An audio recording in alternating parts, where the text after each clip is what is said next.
So I've never done this before. Something that I've always thought about, but I've never actually done it. Straight from the start, it could be a complete disaster. But I'm willing to give it a try, just because I have nothing else better to do. Now I went to the store and I got tons and tons of stuff, colored pencils, and then I got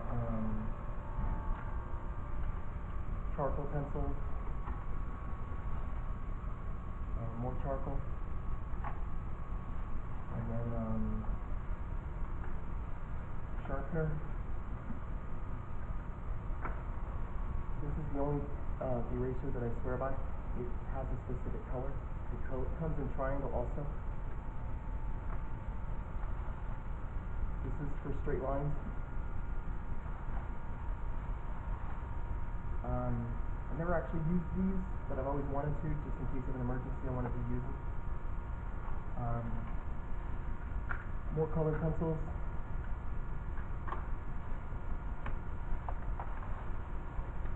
More colored pencils. Two actual pencils. And I saw this and I thought it would be good for special effects or shadowing. So yeah. And the thing is I have some pictures that I wanted to draw. Now here's the thing. I already said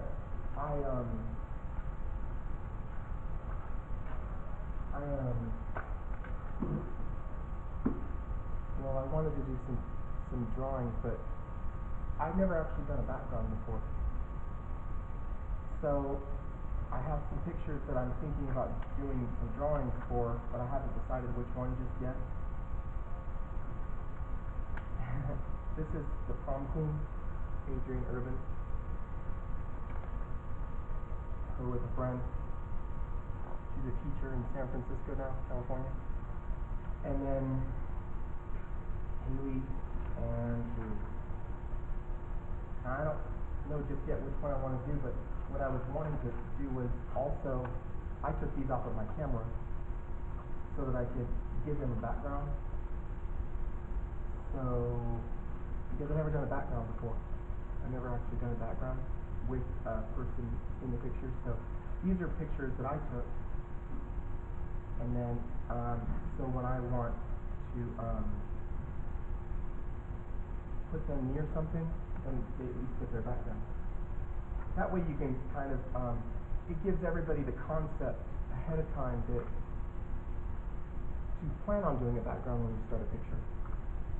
For most people, when they're just going to start thinking about doing a portrait, they're too busy being nervous if they get the portrait right to consider the second half of the painting, which is the background. So if you go into it planning the background, you're going to be there for a long time, you're going to be drawing for a long time, then it's not a surprise when you don't do a background and you're just trying to show it off to friends and it's just got scribble marks. So based on planning ahead, then you can actually have a painting that is sort of exciting.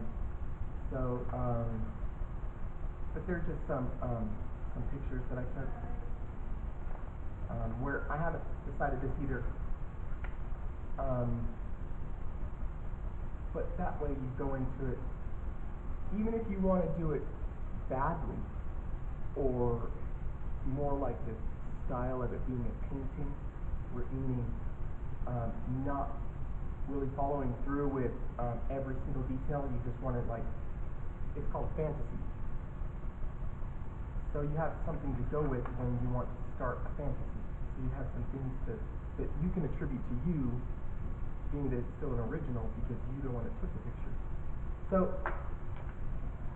when you go to draw it, you can actually make it big or small, plan on the background to start with. Like, you go out on a date and then you plan the background with the concept of it girl standing right here. And you can do it big or small, or, okay, smile. And so, I hadn't decided which one I wanted to use.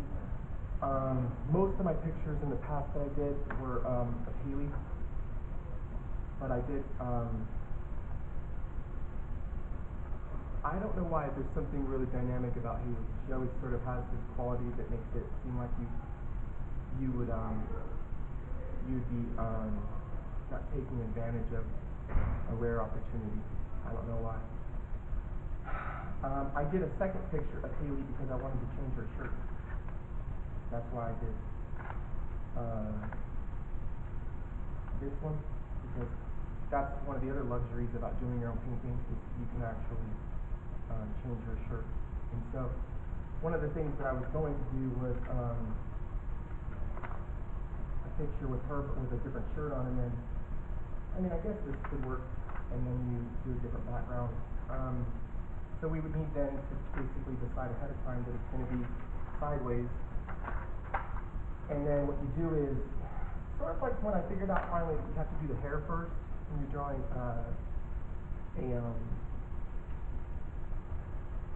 your standalone portrait. So once I figured out, well, you do the hair first and then build the face around it, then it went a lot smoother. So now that we have the background, you do the background first, and then you put the person in after you have it all finished. I have to make sure my camera doesn't turn off every now and again just for fun, which is going to be the exciting part.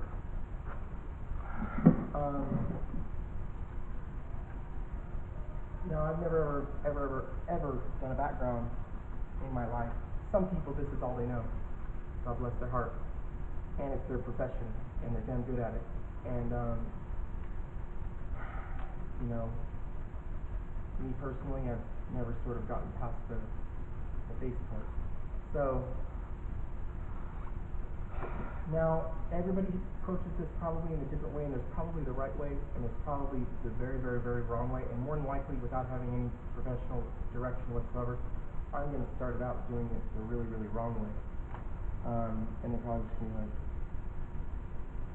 and that's just the sad part about being not experienced, but I have a funny way of pulling it together, and probably most of the colors does all the work, probably most of the chalk does all the work.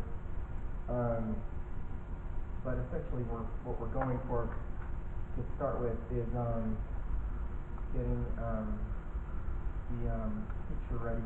Now, as far as which one, I think there was a second one that was competing with this one.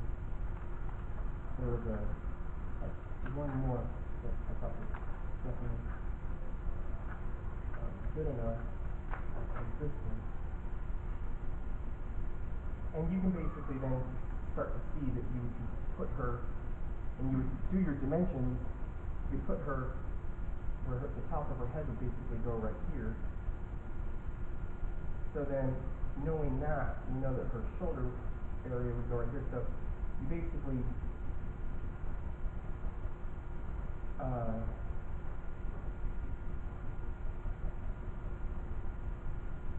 you want it to cut off right here. So based on that, then you need to know how you need to make it not full 8x10 size. And so she's really standing there, and she's got that as the background. Now obviously when you do this, you would have to smudge it at the end because it needs to be blurry. So what you would do then is put her right here. So essentially you basically say, on this picture, arm,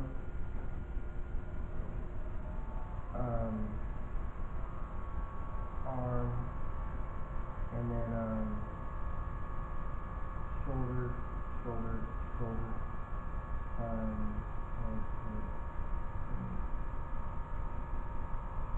taking up all of it. I was going to do her a lot smaller than that, so we're going to do. Well, you don't want it. It has to make it look like. We technically then also could cut off the bottom, being like right here. So you would make a fake line, right? Right there. Now, if you want to make it more believable, then you do this. And now you're basically, you got to imagine her taking up a close-up, and probably could take up some of the wall too. So you would really just put it right here, to right here. And then if that's what it is that you want,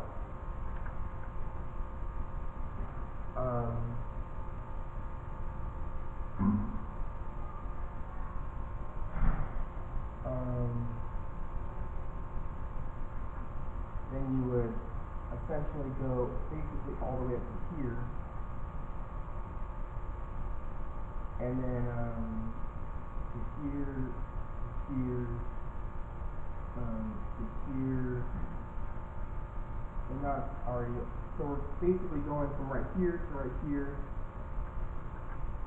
and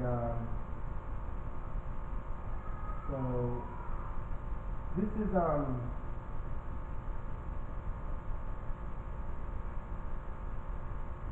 dimension drawing is what they call it. So you got to get your dimensions right first, and then once it's dimensionally sound,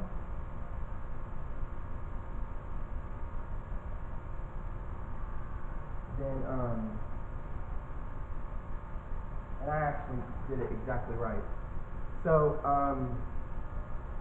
basically, I don't know if you can see it from the lighting, but you have the exact dimensions. If she's my height, because I took it basically straight forward, then hopefully cutting off some of the picture, it would actually make it seem like she's the right height. I'm not making any promises, but she should technically be ready to just slide right into that scene. Now that we have that done, then anything and everything else can be drawn around it with those two spots in mind. So what you do then is basically go ahead with the picture as is, just like that. And I've never done anything like these before. I only do portraits. So it's going to be bad, but it's also open to interpretation, and it's what makes somebody unique, and every painting different from every other painting. Let's see if it's still running. Okay. So,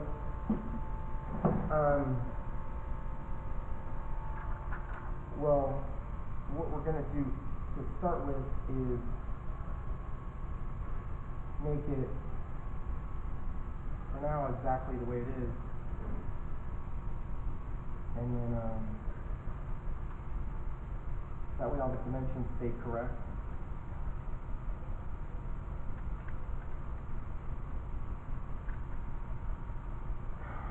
Now that they're all like that. Now, the cool thing is when you're all the way done is you can then just take a picture of it with your camera, and you don't have to necessarily grab all of it. So, but it's the technical side of the professional world, and it's not fun, it's not glamorous, and it's not easy either, but you know, it has its reward when you're all the way finished. So, trying to get your mathematics right is the first goal, and then